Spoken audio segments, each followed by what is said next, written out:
right, Pat, why don't you tell me who you are, where we're standing today, and how long you've been farming for? Sure, thanks. Good morning. So my name is Pat Duncanson, and I farm with my wife Kristen and other family members, and notably our son Gabe, who farms full-time with us, and also have another son, Ben, who is a part-time farmer with us. I'm on our family farm in southern Minnesota, near Mapleton, Minnesota. We grow corn, soybeans. We also finish hogs. And we have a few other crops that we like to try sometimes. We're big in the regenerative ag space, meaning we do some soil practices that maybe aren't as typical in our area. We're reducing tillage. We're including some cereal grains like rye in our rotation, both as a cover crop and as a harvestable grain. I'm a fifth generation in Blue Earth County on these farms. And family legacy is important to us, but it's not the big driver. The big driver is profitability and maintaining a standard of living for our family. Okay, so my next question for you is, you don't farm alone. This is a community. How many people do you have driving up your driveway in a given year? Yeah, so we'll start with, I'm going to start with the money aspect. So we rent money from banks, and so some people would call it borrow. We think of it as renting money from banks. So we pay the banks a fee called interest. So we work with one primary financial lender. Mm-hmm. However, many of our suppliers also offer supplier financing that has its advantages. So probably there's maybe 5 or 6 different ways that we access working capital that we need, or short-term money that we need. Mm-hmm. So that's the first piece. Thinking of seed, we probably work with 6 or 7 different seed suppliers. There's probably double that number that call on us that would like to be our seed suppliers, but we work with 6 or 7. We don't work with one exclusively for a number of reasons. We like the diversity aspect of it, and we think there's advantages to that. From crop inputs like pesticides, we probably work with 3 or 4 primary. Some of them are totally internet-based, mm-hmm. where we have almost no face-to-face contact, but we literally order similar to Amazon. And it's not Amazon, but we order similar to Amazon's model, where within a few days we'll get the delivery delivered direct to our farm. Sure. And that's part of their business model. And they're really cost competitive on some basic ingredients that don't need much service. We also go to the other extreme where we need a lot of service, and we'll use local retailers like a farmers co-op or something like that, where their business model is built heavily upon the service aspect of it, but from a cost component, they have to charge for it. Right. So we pay more for those. Sure. Yeah. Yeah, so just to give a little perspective, there is as many people that you all work with in a day, farmers also work with just as many, maybe more people in a day. Especially if I've been gone for a couple of days at a farm meeting or something, I'll get home and realize my phone just doesn't stop ringing. Yeah. It's just constantly ringing. And I'm not the only one. Gabe takes calls, Kristen takes calls. There's a lot of us in our operation that do this. Right. And that's to say nothing of the marketing end of it. Yeah. I mean, we focus on the crop input side, and we didn't even talk about machinery and that kind of stuff.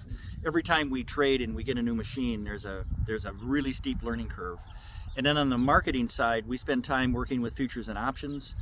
So oftentimes those are a daily input or a daily demand. Mm-hmm.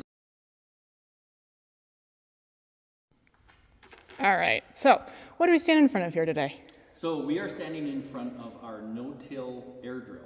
So this is a tool that we can use both in conventional tillage, meaning fields that we go out with a field cultivator in the spring or something like that, or we can directly seed into last year's or the previously harvested crop residue without doing any tillage. Obviously there's cost advantages to not tilling the ground, but there's also some trade-offs of more challenges for getting good seed soil placement and the best agronomic performance. There's some great environmental benefits, and this tool has literally liberated our farm from being so dependent on tillage. Mm-hmm. So we love this tool. We use it for planting soybeans in the spring. We use it for planting cover crop rye in the fall that we use as part of our regenerative practices. What's over your shoulder there, that big yellow thing? Yeah, so this is one of the tech tools that we use.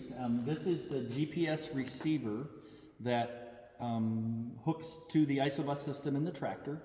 And not only is the tractor steered, but we also use this for more precise control of the implement that we're pulling. So this helps us get better tracking and better control of this implement.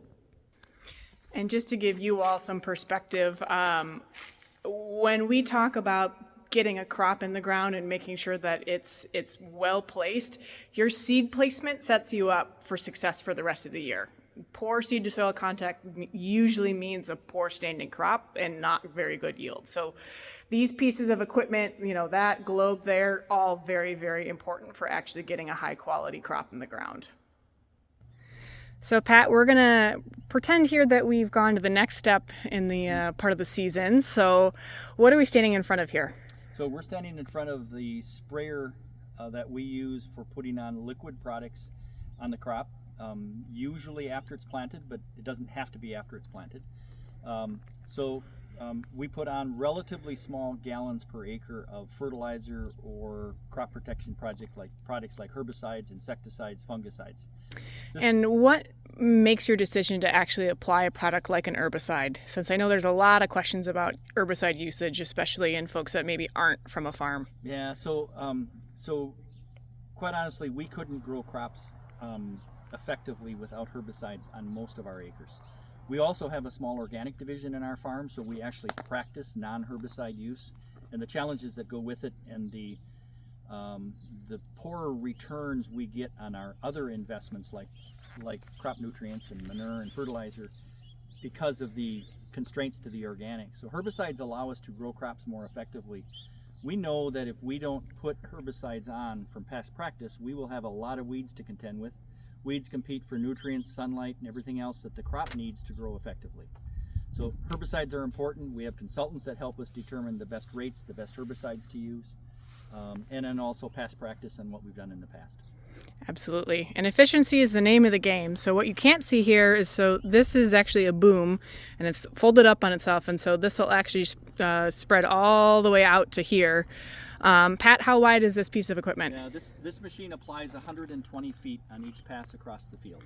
Yeah, so most farmers are working really, really hard to be as efficient as possible because it's economically the best way to do that. Today, here we are in late August. We're prepping for harvest is the biggest thing we're doing. There's not much that we can do to the crop that's in the field, our corn and soybeans, that will make much of an impact from now on. We're still watching for late season pests and insects and disease in case something comes up. But most of the crop inputs have been applied. Very seldom is there really much we can do to change the trajectory of the crop at this point in the season. So sure, we're kind of just going towards the finish line, waiting for the crop to dry down. But that means we've got to get all the preparations for harvest ready, like all the grain bins, all of the storage, the dryer units that we use to dry the corn with, thinking of marketing plans, getting the machinery ready, the combines, the grain carts, getting trucks out of storage, and also working with labor and making sure that our farm is very dependent on part-time people to help us with harvest, because we don't need much labor for the rest of the year, but at harvest we need a lot of help. Yep. Extra truck drivers, extra machine operators to do those sorts of things. Also putting plans together for cover crop and fall nutrient management. Are we going to buy fertilizer? Are we going to put manure on the fields? Mm-hmm. How's all that going to happen? How's it going to get done? All of those plans need to be revisited. And so how many weeks out are we from you actually hitting the field with a combine? Yeah, so typically here we are Labor Day weekend, end of August, and usually we start harvesting soybeans, and soybeans is usually the first crop that we harvest in earnest. And that happens the last few days of September and the first few days of October. The normal pattern is for corn harvest to happen after soybeans, and that corn just isn't ready until the soybeans are harvested. Yeah, and you can see behind me here, there's a cornfield standing there, and it is still very, very green. But as you drive around the countryside, it'll start to brown down, and I've even seen some leaves starting to turn on the soybeans down to Iowa this week. So it's starting to get to that point in the year. When you're hitting harvest, are you thinking about next year at all? I mean, when do you start thinking about next year's crop? We are already planning for next year's crop now, and have been for a while. So we're thinking of certainly the financial part of it, budgeting and that sort of thing. We also are, part of our farm is on rented ground, part of it's on owned ground. So all of those landlord relationships, we are constantly working on making sure that those relationships are strong, mm-hmm. and that we have expectations that align with what the landlords have. So from a land base and from an asset base, that's really important that we do that. But we're also working on like the fertility plans and having relationships with suppliers that might supply us seed or pesticides, those sorts of things. And also cropping systems. Is this the time that we're going to change the two key crops that we grow? Are we going to change the ratio of those? And that affects fertility and seed and actually the fall preparation. What do we do with the corn stalks after harvest versus what do we do with soybean stubble after harvest? And that makes a difference, the crop that it's going to go to for next year. Sure. So I'm standing in the middle of a cornfield here, and you can see I'm under the canopy. If you start to stand up, this corn's probably about 7 or 8 feet tall. And we've got a lot of different things to show you here. The thing I'm going to start with is this corn cob is just starting to mature. You can see that dent there. That means it's starting to dry down versus some of these ones on the top. So that gives you an indication of how mature the corn cob is. Still way too wet to go anywhere but sit here on the plant. But it looks just like sweet corn. You got the same kind of structure with all of the outside here protecting the cob, and the silk here, which is actually just basically long tubes to go to the kernel from the pollen that comes from the top here, the tassel. And corn is wind pollinated, so this all sprinkles down the leaves and ends up on the silk. So you can see kind of the basic characteristics of a corn plant. The other thing to note is that the corn crop down here is starting to dry down, so the leaves will work from the bottom up and start to dry down. That's just letting you know where we're at in the growing season, although if a corn crop does not have enough nitrogen, it will start to do the same thing, and that's called firing, meaning that the crop is stealing nitrogen from the bottom part of the plant to feed the top part of the plant where the grain comes from. As the corn crop matures, it cannibalizes itself. It steals all the energy that it can into the ear and into the grain. So, as part of the maturation process, the corn plant literally eats itself. It destroys itself.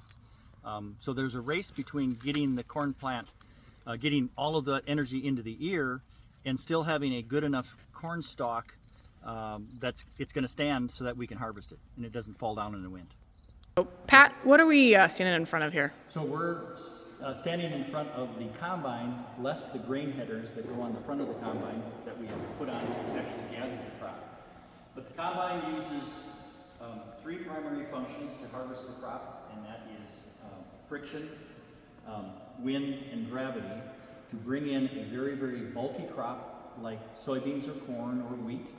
And it brings in usually a lot of the crop and the straw and everything comes in together because that's how the header most efficiently gathers it. It brings it in, it goes through a friction process, then it goes through a gravity and a wind process, and we end up with clean grain, or 98% clean grain in the grain tank.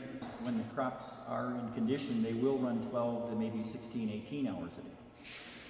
So we do that when the crops are ready to harvest, not when we're ready to harvest them. Obviously, the two need to intersect.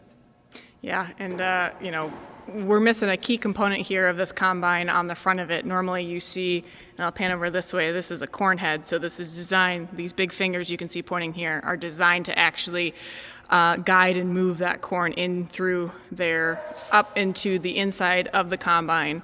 And then, as Pat was talking about, all of that magic happens in the body of the combine here, where it then sits in the tank. You can see a little window there. That's where farmers can actually see how much grain they have in the tank. And then it's all loaded out into a semi and brought here back to the farm.